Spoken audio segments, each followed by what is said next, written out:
langsung cap hujan putih-putih di.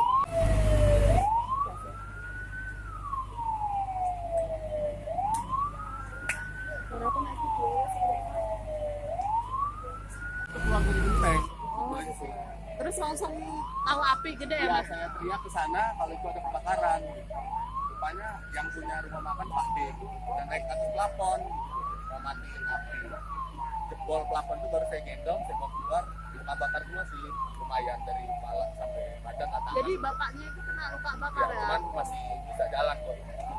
Langsung dibawa ke rumah sakit kan. Posisi tadi itu mau nyelamatin, mau matiin api ya? Ya, Pak? mau matiin api si Pak D itu di atas plafon karena mansleting itu tadi. Namanya tadi siapa mas yang ini?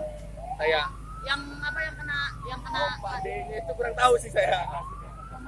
Iya, Kalau masnya namanya siapa mas? Bayu, Mas Bayu. Mas Bayu posisi lagi di ini. parkiran sini. Oh lagi di parkiran. Jadi tahu persis ya kondisi api tadi itu. Tapi kebakaran yang kita terjun ada berapa pak? 35 personil 2 mobil. Dua mobil. Itu penyebabnya apa sih pak? 3 mobil, 3 mobil. Penyebabnya apa pak? Listrik. Listrik. Dalam Ada kayak kita enggak tahu dalam penyelidikan, kita enggak tahu apa.